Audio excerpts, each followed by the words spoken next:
What is going on, everybody? What's up, Nathan? What's up, Benson? How are you guys doing today? Well, we've been more awesome. I mean, we're both a little sick, both got a little bit of a cold, but we're here to do some deals. I'm sorry, guys.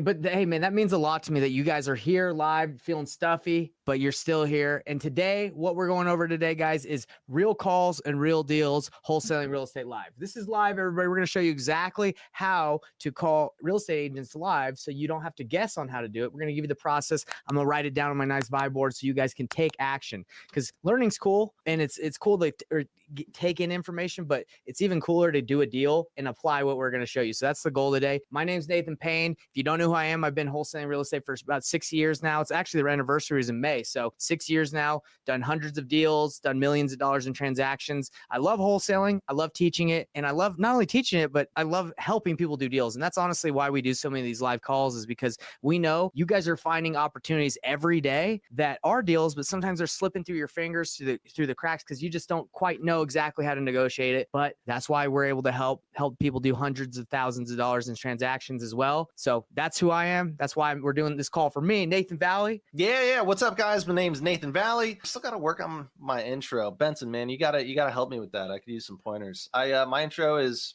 Nathan Valley. Done a bunch of deals. Here to do some deals with you guys live. Don't take my word for it. Watch me do it live, and then you can be the judge. That's all I got. Benson, who the heck is Benson Juarez? If someone popped in here, they're like, what's this guy? He's at a movie theater. He's look like he got some curtains in the background. Yeah. Like, I'm in my basement hanging out with the mice and the spiders. I am also sick as well, but that's what's cool about this call, right? It's like it's real calls, real deals, real world. Sometimes you're sick and you don't want to call. Sometimes you're sick, you don't feel up to doing the calls. And so that's what we're here to show you to do. But I've been in the business for over 20 years, guys, longer than Valley's been alive, probably. So been around the block a bit, seen some ups and downs, tried all different strategies, wholesale, fix and flip, buy and hold. Also one of the owners of Privy Real Estate Investing Software and Omni REI. So I'm just here to support the Nathans and get some deals done. I love it.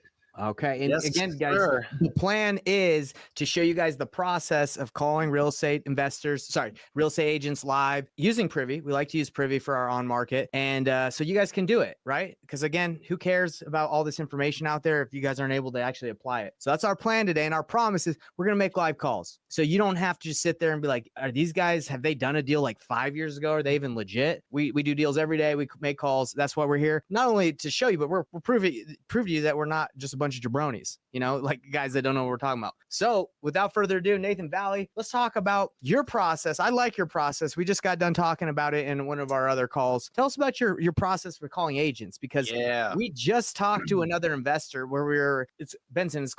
It's a call we do called Wholesaler Rescue, where we look at a wholesaler's business and we kind of critique where they need to improve. And he was telling us he was making about 15 offers a day, 10 to 15, right? But he wasn't seeing the success that he thought he would with those calls. So yeah, we want to show people exactly that process isn't probably the best when you can do it Valley's way. The payment. Yeah. So I'll give a quick breakdown as to what that process looked like. And then as far as my feedback as to, hey, here's kind of how I do things and here's how it's benefited me. So the gentleman I was chatting with, and it was funny, a few months ago, I spoke with someone with very, very similar kind of constraint in his business. And to where they're both talking with agents, making offers. They're making offers to agents with properties that are listed on the MLS. And so they're looking at deals. They'll have certain criteria as to what they look at. And then from there, they're making an offer. Now, very early in the conversation, the one gentleman I spoke with months ago, they would just comp everything and then just either text or email the offer. Say, hey, here's my offer. This person would, they'd say, hey, is the person interested in an offer below list price? If the agent says yes, then he would get on a call with the agent and make an offer on that call and say, hey, here's where my number's able to be at. Now, I do definitely think getting on the call, that is a step better, 100%. But I'm not a big fan of just making offers to agents, especially mass offers. What I've found is it's a whole lot of work. And in both scenarios, with the gentleman before months ago that I spoke with, he was making 50 to 60 offers a week, and he had been doing it for 6 months straight and hadn't done a deal yet. And with the gentleman I just spoke with, literally like 10 minutes ago, he's making 10 to 15 offers a day. And I think he said it's been about 3 deals 3 months since he's done his last deal. So what's the issue? And it's not volume. That's the one thing, like, kudos to both of these people. Like, they're putting in the work, right? So they're doing the quantity, they're doing the volume. Now we kind of got to go in the other direction, right? Which is quality. So my process is kind of very different. And that's what I shared with the gentleman I was just chatting with 10 minutes ago.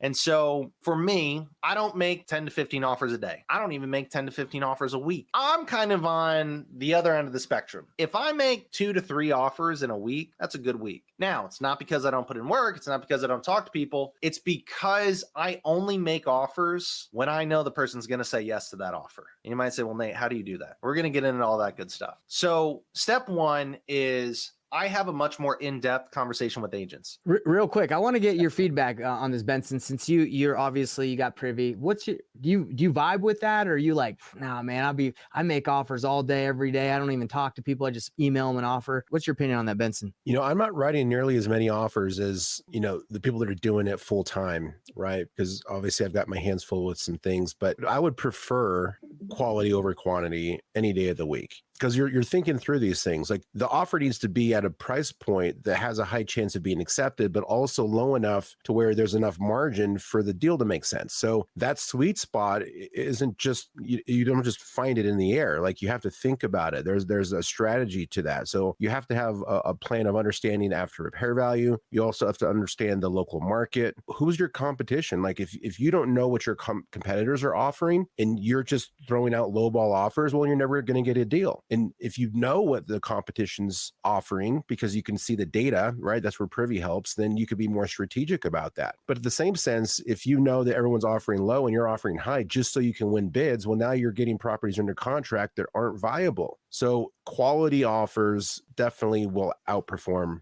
quantity. Exactly. Yeah. And I actually got Salesforce like 2 years ago, the CRM that's like full blown. It does everything. And we were sending out offers like crazy because we were like offers.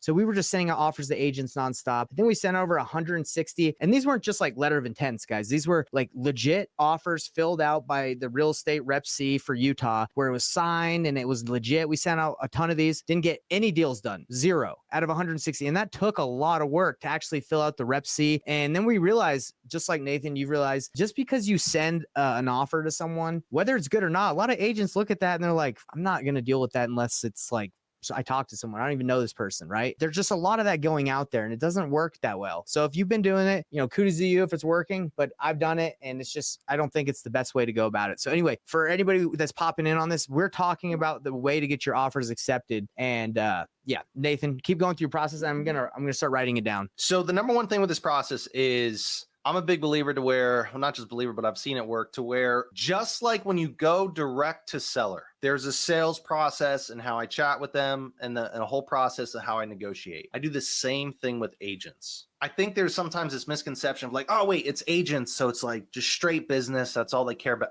I've found it to be different in my experience. I've found that I've been able to have the same conversations with agents that I do with sellers, where I'm asking about condition, the situation, motivation, feeling out price, all of these things. The same things I do with the seller, I do with an agent with a few little tweaks. So step one is when I'm reaching out to an agent, and here's where Privy comes in for me. So there is 1,000,001 properties listed on the MLS. And I told you guys, quality over quantity. How on earth do I filter out as an investor what is worth my time? And that's where Privy comes into play. Privy, the first time I used it was the first time I ever had even spoke to agents. I had a lot of experience talking with sellers, but I went to using Privy and talking with agents. And dude, it was a game changer for me, big time. And so Privy, and Benson, you can give us a lot more on Privy, but Privy is a tool that we use that allows me to filter through in my market, not just how many days has something been listed for, or in what price range, or how many beds and baths, but what percentage of ARV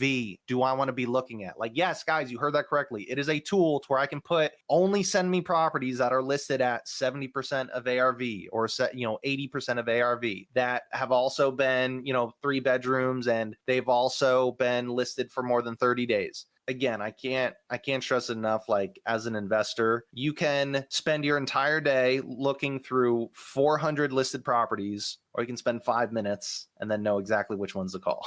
I'll take the 5 minutes every day of the week. Yeah, exactly. And I just want to second that. Like, time is the killer, I think, in real estate, because there's more than enough deals to go around. There's hundreds and thousands of deals that are for sale. Whether you look on other wholesalers platforms, your email lists of wholesalers send you stuff. Like, there's so many deals. You need to be able to identify an opportunity. That is the key that gets you paid. Identify opportunity and then strike. That's the goal here. So Nathan, you're exactly right. You got to be quick, or someone else is going to take that deal. Well, also just for efficiency, right? Especially if you don't have 40, 50, 60 hours a week to be sorting through Zillow and Redfin, or if you do and you just don't want to spend 40, 50, 60 hours a week doing that, you know, you can use a tool that does it for you. And so Privy is a tool that allows me to kind of filter through, hey, what are properties that have a very high likelihood that they're going to be, you know, geared for an investor, or at price points that are kind of in my range. And I like to be a little bit on the broad side so that I'm kind of catching things just a little bit above what I'd actually be looking for. And then from there, so Privy does all the legwork, right? And so rather than looking through 400 listings, it's going to say, hey, here's the 10 that meet exactly what you're looking for. And so now what I'm able to do is I'm able to look at just those 10. And there's two things I'm looking for, because now I'm deciding, okay, what am I actually going to call? And there's two things I'm looking for. Number one, is this a property that I can add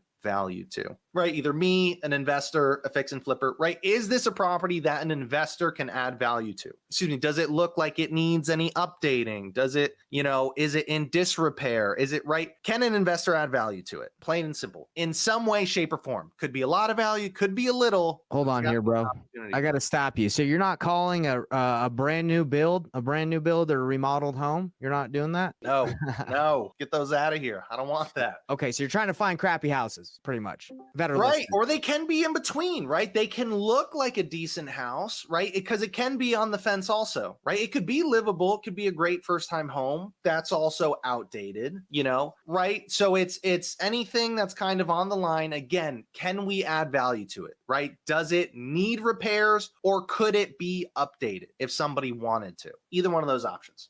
Right. Can I add something to this, Nathan? Yeah, please. This is right on the tail of what you're doing before you transition in the new topic is, if you find properties that need repairs, the offer that you make doesn't have to be as aggressive, because it's all based off of a discount, thinking about after repair value, right? So if you have renovated houses in the area and you find that house in the neighborhood that needs work, you can give them a more fair offer that has a higher chance of being accepted. Your salesmanship has to be exquisite, and that person has to be so motivated. The nicer the house is, the better salesperson you have to be, and the more motivated they have to be. If you find a house that's in disrepair, then you can give them a higher offer, and you don't have to be as much of a salesperson to make the numbers work and get that deal under contract. It's true. Yeah. Because you're leveraging the condition, right, to help you negotiate versus trying to find pain if the house isn't needing that much work. Yeah, guys. And if the house doesn't need if there's no value you can bring to the situation, right? The house doesn't need any repairs and there's no motivation, no pain.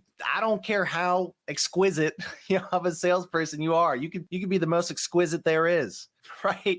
But guys, you cannot convince somebody to do something that they don't want to do. Right. I don't care how good you are at sales. You cannot convince somebody to sell their home at a discount if they don't want to. I got to say something. When I first started wholesaling, when I got on that Mojo dialer and I was just calling through just random lists, every time I got a no, it hurt my feelings. Like it hurt deep because I thought they were saying no to me. I was a bad sales guy. And then I realized over time, why am I trying to convince everyone to take a cash offer or be the right client for me? That's not how it works in this industry. You got to find the right person. So if anybody's watching this and you feel like you just suck because you're calling and so many people are saying no to you, you need to take a hard look at who you're talking to. You got to be finding the right opportunities. You can't make everybody want to accept your offer. It's just not going to work in this industry, in this business. Yeah. So don't worry about it, guys. It's not that you're not exquisite. I'm gonna find excuses. Worst word ever to describe salesmanship. I think it's great. I'm an exquisite salesman.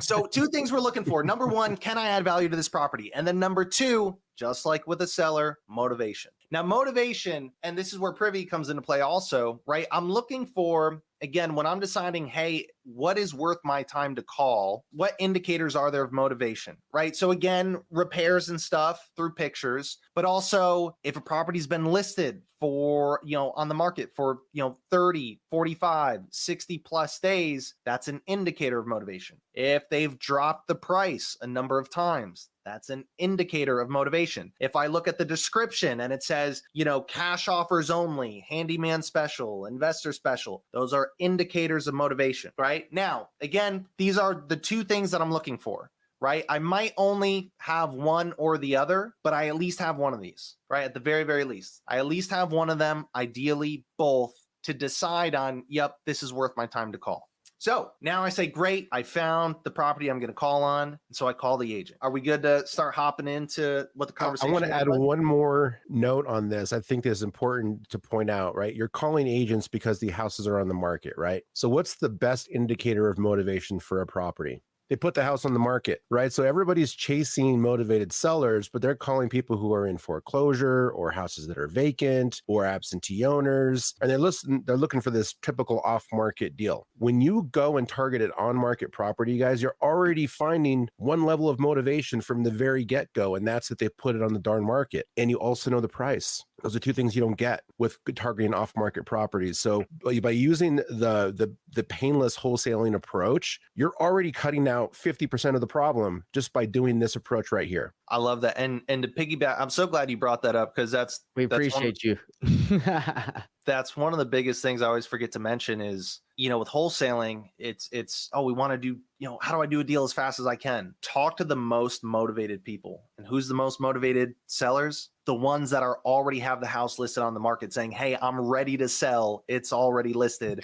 We want this thing to sell right now. Guys, yeah, I've listed, Benson, I know you list a lot of properties. I know every time I list a property, I'm motivated. I'm like, let's get this thing out of here. Now, that doesn't mean I'm going to take the lowest offer, but if someone were to come in and have a good conversation and kind of, yeah, I would definitely be interested, right? Like, we want to sell these things ASAP. It costs us money. Hard money is costing us money. Yeah, we want to sell. So yeah, nobody lists their house and it's like, yeah, sometime between like now and within the next 3 years, we're planning to get that. No, they wanted to sell it now. They want to move this summer or in the next few months, So yeah, great place to find motivated sellers. So now moving into the actual conversation, right? This is the other part, like this is the main meat and potatoes of what separates just one conversation and one offer versus doing 50 plus offers a week. Here it is. So number one, we're going to call the agent, right? Hey, Mr. Ms. Agent, I was calling about your property on Main Street.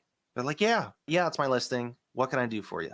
I say, hey, so I'm calling because I saw you have your listing here, and I'm calling because I'm looking at it as a potential investment opportunity. And I was wondering if you could tell me just a little bit about it and anything in particular that you think would be important for someone like me to know. Now, guys, I'm not going in saying, hey, yeah, I'm an investor looking to make a cash offer. I can close in 30 days. Here's my number. That's what a lot of people do. And what it does is, one, it's just... That's actually what Haim was doing. He was calling and just kind of getting him ready. He's like, hey, I'm a freaking lowball you right now. Are you ready? That's kind of like how the conversation is getting ready, I'm a real estate investor. I can close fast, 30 days, but you know what's coming next.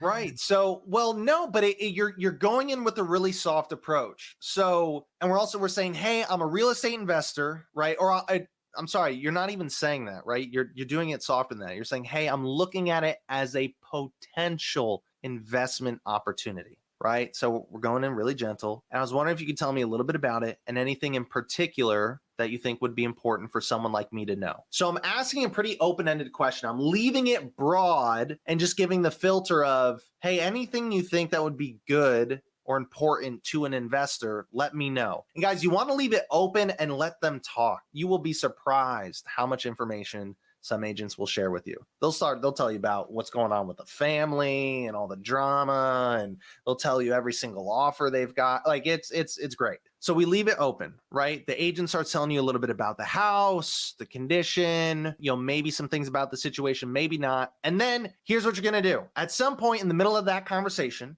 I don't care if you are calling on like an actual dump yard. you are going to find something to compliment. It could be oh, this has got a nice yard, or, oh, that, this has got good square footage, or, oh, this could be like really cute if they were to fix it up, or, oh, this has a lot. I don't care what it is. Find make something up to compliment. Say, hey, I think this is a pretty decent property. It's got a really nice yard. I don't think, it's priced terrible or anything. What do you think's been holding people back from pulling the trigger on it? And then the agent, right? Because what most people do is they ask, so why isn't it sold yet? Right? It's too direct, guys. The agent has their guard up. And so when we say, why isn't it sold yet? Or why hasn't anyone bought it yet? It's too direct of a question. The agent sees that as you're trying to hustle me down, right? And they're not enjoying that interaction. But when we compliment it, we're just like, hey, what do you feel's been kind of holding people back from pulling the trigger on it? Now we're able to uncover more information. Well, yeah, I want to add to that, Benson. I mean, you can add to anything you want, but like agents, they're trying to make as much as they can, right? So if you ask questions that are direct, like, why isn't this sold yet? Like you said, they're going to get defensive. They don't want to just give you the lowest offer that like they can, or that they're willing to accept. They want to make as much as they can. So you got to be strategic. If you try and go with the gut punch, good luck. It's just, that's kind of like what the letter of intent is. When you just email a ton of those, I feel like agents get those gut punches and they're like, screw that guy. Like, even if I did sell it, I'm calling my friend Johnny and I'm giving it to him, not this guy who just emailed me and just offered 50% of Zillow. Like they have pride. Agents have pride, I feel like. They do. Yeah. And they also too, like I said, their defenses are going to go up if you start, saying that there's something wrong there, and whether they admit it or not, they're part of the problem. So they've contributed to this house not selling. And believe me, the owner is the seller of that property is talking to the agent about this scenario too. So do you have any advice because here's where I think you can really leverage this conversation is you guys could become a team, and it could be the agent and the investor against the seller somehow. So how do you team up with them to say that, okay, like we know this seller just doesn't want to lower the price, right? Like they're staying firm on their price for some reason. Like, is there some language there that you can use where you say, okay, we know it's the owner is preventing this property from selling. How can we work together to get the price down to where we can sell it? Yeah, so great question, right? So, okay, uncovering all this information, that's cool, but how do we talk numbers with the agent without, right, making people upset? And just one last thing I wanted to mention real quick about the agent. Guys, when we make comments about the house not selling or issues with the listing or whatever, or, oh, it's priced wrong, it's not geared towards the seller. We're talking to the agent, and the agent, this is their job. And that's why they take it personally, because they look at those comments that people make to them as, this is my job, this is my listing, you think I'm doing a poor job. Or when you ask, why isn't it sold yet? You think I'm not doing well as an agent, or you're asking them to admit what they're doing wrong, right? We don't want to do that because it doesn't really get very far in the conversation. So Benson, great question. How do we get to numbers, right? The seller, that the list price is 300,000 and we know we need an offer at 210. So one of the things I do is we're chatting with the agent, right? And so asking that question, hey, what's held people from pulling the trigger on it? In these questions, agents will tell, well, we've had an offer at this price. Okay, well, hey, what held them back from just moving forward with that? That's a great offer. Or, hey, and one of the things I always say to agents, and all you watching can steal this from me, early in the conversation, I always tell the agents, hey, I am looking at this as a potential investment opportunity, but one of the things is I'm not the right buyer for every property. And if I'm not the right buyer for this one, that's totally okay. I'll let you know as soon as I know. But the one thing I can promise you is I will never make an offer that will insult you or the seller. That's not my goal here. That's not what I do. Doesn't mean I don't make really low offers. It just means I don't make an offer that would insult them. And guys, the only thing that insults them, it's not the number, it's the way people go about it, right? And that's what we're going into right now. So how do I get to these really, really low numbers without upsetting these people? So one of the things I do is there's questions that I ask to where we can uncover, hey, where are the other offers at? right? We've been talking with the agent. We've been asking about condition, what's going on with the property. I'll also ask, a lot of times I'll throw something to be like, okay, yeah, you've probably been getting a lot of calls from investors on this. They're like, yeah, I'm like, got it. Right. And if the listing price is 300, I'm like, oh yeah, they've probably been making really low offers at like 180, 190. And a lot of times they'll either be like, yeah, right. Or they'll correct you. They'll be like, no, not that low. But I mean, we've had them at like 210. And I'll say, okay, yeah, got it. That sounds about right. And what did I just do? I know where the other cash offers are at now. So I'm uncovering these really important pieces of information. Now we get towards the end. Say that again. I want to write that down. So how did you get that offer from the kind of the idea of where the offers are coming? You probably got a lot of other investors that have been calling you. They've probably been making offers around 200. Right. And you just say a really low number, right? If the house is listed for 300, say, oh, you've probably been getting really low offers at like 180, 190. Yeah. The goal is to say a number and let them correct you, right? I don't want to, if it's listed for 300, I don't want to say 270. I want it to be so low so that their reaction is like, oh no, not that low. No, we had one offer at 210, or we had one offer at 225, but the sellers didn't want to go forward, right? We're trying to uncover, trying to get them to tell us what cash offers have you gotten without me asking, hey, what other offers have you gotten? Yeah, right? yeah. I wanted to say that. If any of you have talked to an agent and said, what other offers have you got? I don't think that ever works out. They're like, I can't tell you. That's my fiduciary responsibility to never say that. Like they come in hot, bro. They're like, they get upset. So this is the best way to do it. Just assume, right? Like, hey, like Nate said, you've probably been getting a lot. This is a property that looks like it needs a little bit of work or whatever. It looks like it might be an investment opportunity. You've probably been getting some calls from some real estate investors. I'm assuming you've been getting offers around like 200, maybe 150 from that jabroni that always lowballs everybody. And then they're like, no, wait, no, 210, whatever they say. And you can usually vibe if they're lying, right? If they still got the guard up, they're like, no, we haven't got anything less than 300. Like, oh, okay. Okay, sure. Well, the nice thing is whenever they do, if they're like, no, we've had cash offers we've had them at like 280. Then you say, hey, that sounds like a really good number. Like, what held them back from just moving forward with that? And then, the explanation, you uncover more information. But right, so we want to find out where the other offers are at. And then towards the end of the conversation, right, I'm chatting with the agent and I'll say, hey, look, Mr. Ms. Agent, okay, I've got a lot of great information here. This is really helpful. I know you've got it listed right now for 300,000. I haven't had a chance to crunch, the numbers just yet. I've got to do some homework on my end. So I don't know exactly where I would be at just yet, but pretty sure I'm probably not going to be able to get up to 300,000. So I guess my question is, realistically, for an offer to where if it were to be a cash offer and I can do X, Y, and Z, those other valuable things that you said were important to the seller, realistically, where do you think the seller really needs to be at in order for it to make sense? Again, I'm not saying a number. I'm leaving it open-ended. I want them to tell me what's the best they can do, because you'll be surprised sometimes. That's one of the things when I did my 30-day challenge, to where I used nothing but Privy. I chose a brand new market and I did a $20,000 deal in 30 days. And I only worked on it 2 to 3 hours a day, Monday through Friday. And it was the first time I'd ever worked with agents. Yes. One of the craziest things that surprised me, I had a lot of experience negotiating with sellers, but I did not expect, guys, on more, I think it was like 3, maybe 4 occasions, I had an agent drop $90,000 to $100,000 on price. Not once, not twice, but it was like 3 or 4 times. And guys, I wasn't calling that many agents. I was having like 2 conversations a day, Monday through Friday, right? So 10 conversations a week, 40 conversations. So 10% of those people, man, we're crunching out numbers here, right? I was shocked. 100 grand with an agent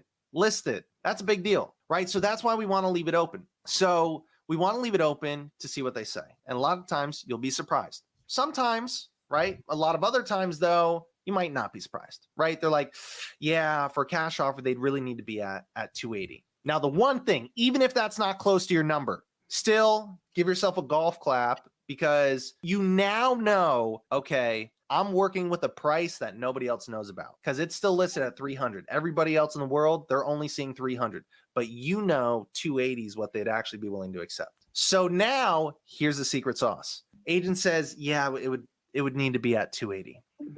I say, okay, got it. okay, let me tell you this, 280 is the number to get to. Let me crunch the numbers on my end to get back to you. Let me ask you, if I do kind of go over the numbers and everything, if my offer is not able to get up to that number, do you still want me to just call you back and let you know where it's at, or should I just not even bother? Now, guys, what do you think happens at this point? 9 out of 10 agents, what do? Oh, hey, do you want me to still call you back and let you know where it would be, or should I just not even bother? 9 out of 10, they're, oh, no. Yeah. Still call me back. Still call me back. Just let me know. And what do you know at that point, right?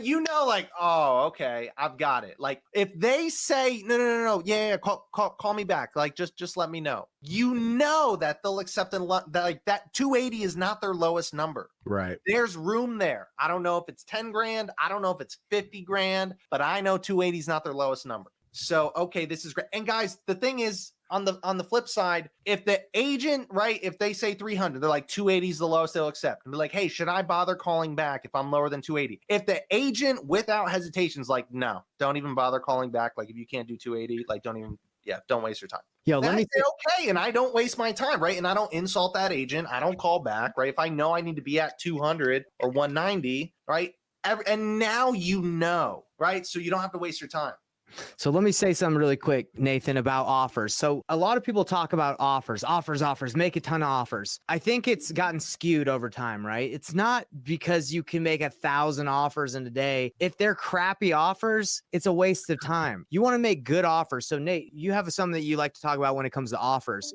When you're talking to the agent and you're saying, hey, should I call back and make my legit offer? And they're like, yes, please. They're asking for your offer. Versus if you would have started this call in the beginning without doing all these questions and going through the sales process and just saying, hey, I'm a real estate investor. I need to be at 50% of Zillow. I need to be at 150. I need to be really low. You're immediately haven't built any rapport. They don't know who you are. They don't trust you. They don't like you. They're not going to go to bat for you. And you gut punched them. You disrespected them pretty much. Honestly, unfortunately, you disrespected agents if you just come in too low, because that's their baby, man. They get to list one property a year pretty much.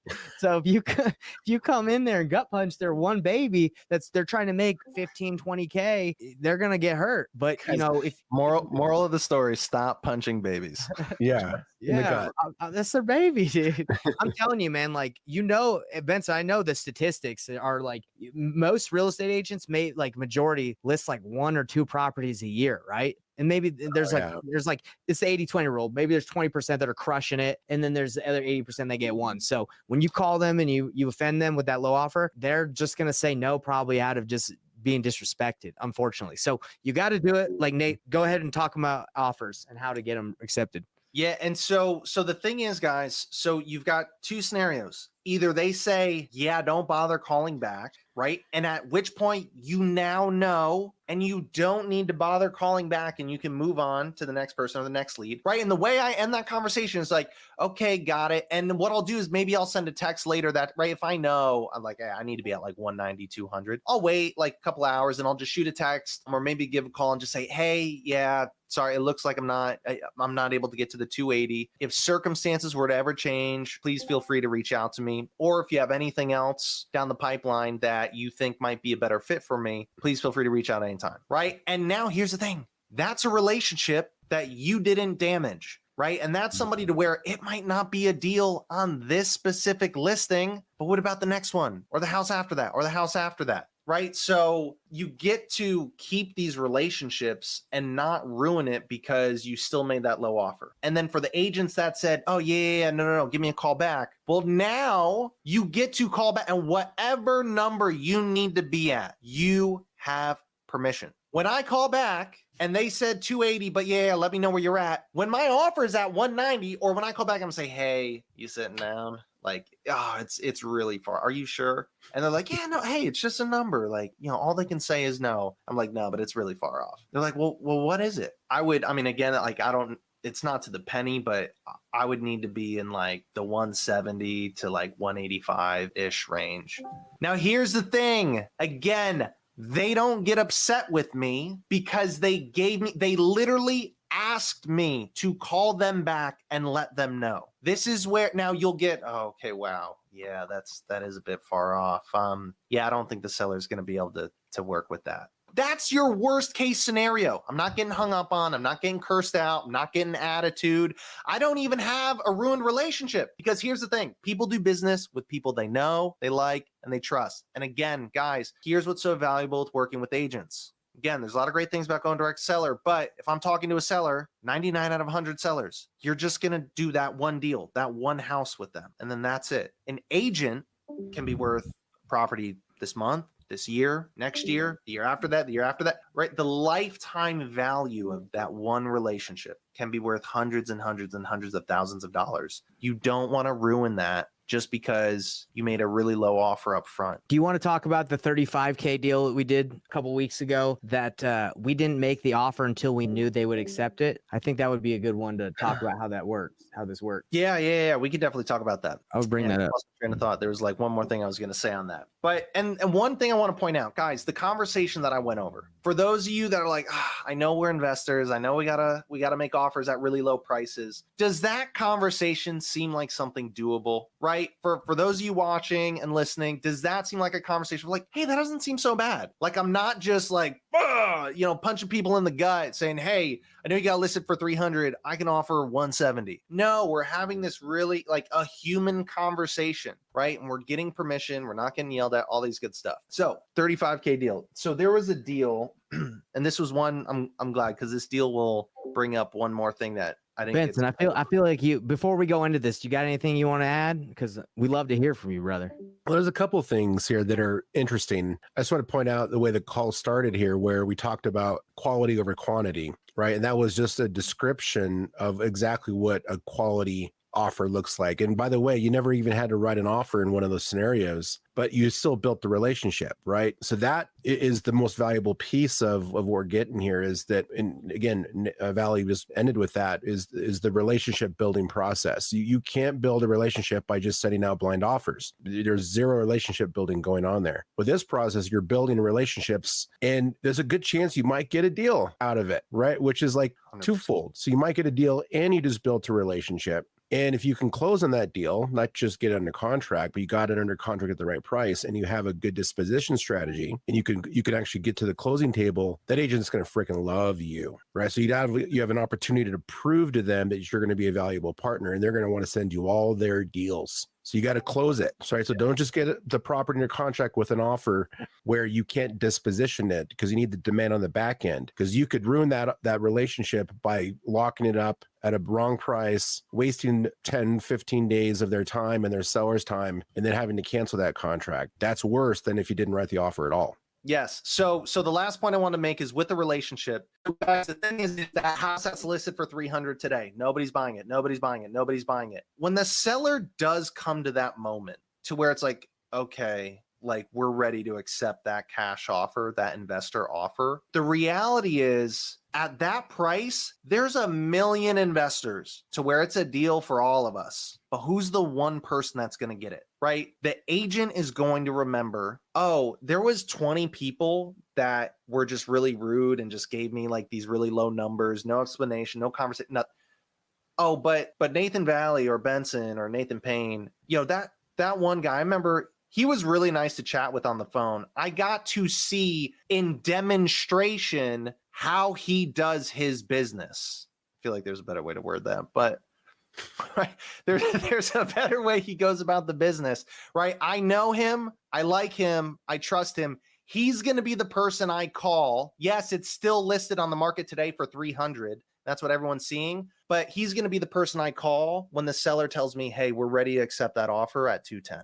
And guys, that's how you win these deals, because they're not going to want to call the person that was like, you're crazy for thinking they can get this price. You're wrong on comps and ARV and this and that. That agent's not going to call those people. They're going to call the person that had the conversation like this. All right. Let's talk about 35K breakdown. So there was a deal we did a couple of weeks ago to where it was off market, but it was with an agent, and there was a lot of activity on the deal. There's a lot of competition, a lot of investors, a lot of other wholesalers. And the thing was, they were all making offers, but nobody was having a conversation like this, at least not to this extent. And one of the things is price. Yes, we need to get it at the price that we want, but you want to make sure you're asking questions about things other than price also. So for this deal specifically, right, got to ask about price. And the way I word it to agents, right, and I'll do this midway through the conversation, I'll say, hey, obviously price, getting the highest price possible, obviously that's the most important thing. I know that's number one. Is there anything, putting price aside, is there anything that's important to the sellers, anything of value? Timeline? Is there anything they're concerned about? Is there any, are they worried about moving? Are they worried about, what to do with a bunch of stuff?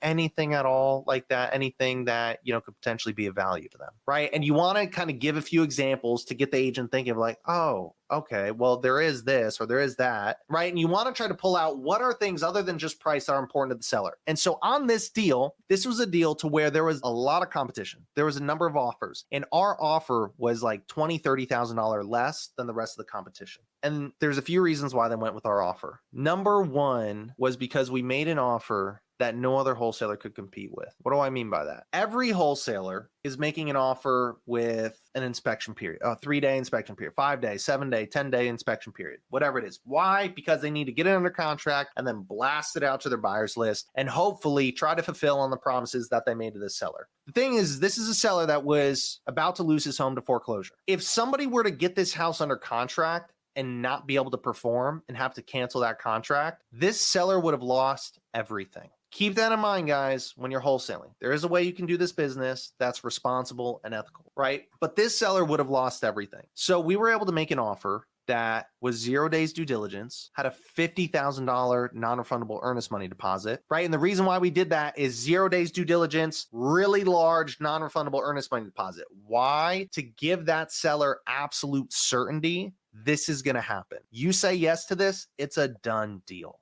Right? That's the kind of certainty we want to give that seller. And if you guys are wondering like, Nate, well, that's cool for you guys, but I don't have $50K to put down for EMD. Guys, we don't put down $50K on EMD. We let the buyer do that, right? So we're not doing any of that stuff, but that's another conversation for another day, right? So we have the buyer put down that EMD, 0 days due diligence. And here's the thing. One of the things that was really important to the seller that nobody else knew about, the seller, when he sold the home, he's in foreclosure, right? So you got to think about the situation in people's life, right? He's in foreclosure because he can't pay the bills on the house. Well, that also means that he just doesn't really have money in general. So he was worried about, yes, he's going to get a bunch of money from selling this house, but there's going to be a day or two, a few days where there's a lagging period of, he signs and he closes on the house today, but he's not going to get the money until, a few days from now. And what is he going to do in the meantime? Where is he going to go? He doesn't have any money. He was really worried about that. So I told the agent, I was like, oh, okay, well, let me ask you this. If, all right, and guys, if is one of my favorite words when negotiating. You'll hear me say it all the time. Well, okay, Ms. Seller or Ms. Agent. Well, let me ask you this. If we were able to make an offer that was 0 days due diligence, if it had a $50,000 non-refundable earnest money deposit, and if we had an agreement to where, in the agreement to where the seller, we could close on the house and the seller could stay in there for 14 days. We would close on the house. The seller would get half of his money up front. He would have 14 days to take his time, find a place, move out, and he'd have money to do it with. And then at the end of those 14 days, when he moves out, the rest of the money would be released to him. Is that something that would be valuable to the seller? What does the agent say? She's like, oh my gosh, yes, that would be absolutely amazing. And so that's why we made our offer. And guys, the thing is our offer was $20,000, $30,000 less than everybody else, but it was still the absolute no-brainer offer. That's the power of getting on the phone and having a good conversation with agents. And guys, the thing is that also allows you to serve that person at the highest level, right? And that's to where you can do big deals, make great money, and feel really good about the business in the process. And everyone was really, really happy with that scenario. That's amazing. That's the 35K breakdown. Oh, and again, guys, that agent, who do you think she's going to call next time she has any type of investment property? That's right.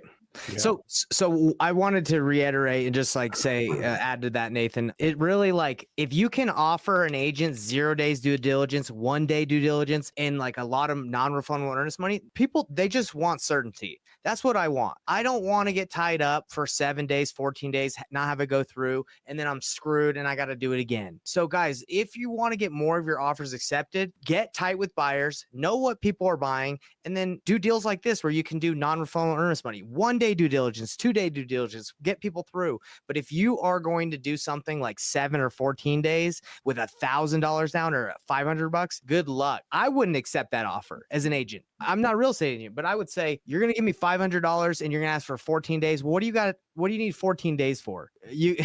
So definitely make sure when you make offers like this, you are very competitive. And we had someone that watched our challenge. He just watched what we do. And within 7 days, he got his first deal. It was like a $5,000 deal. All he did is he went and made an offer. He told the agent he could do it in give him 1 day due diligence, had a buyer already planned to go walk it. The buyer was like, yeah, I can do it. And the guy, he made $5K. He just added $5,000. Well, obviously he got it at the price where he was able to make $5K. I'm not going to break down the price, but guys, that's how you can get deals on market. Is you give the agent certainty, they're going to give that certainty, like they're going to recommend the seller accept it. That's how you do it. Good. You're not going to get it if you go long due diligence. Benson, I mean, if someone ever gave you 14-day due diligence on a house you're selling, that's just ding, ding, ding, ding. Why would I accept that? Right? Like ding, that's a wholesaler. Not going to mess with it. So, right. Yeah. And especially in today's day and age, guys, like wholesaling's become very popular, right? Agents are becoming more and more familiar, right? They might not know how it all works or the ins and outs,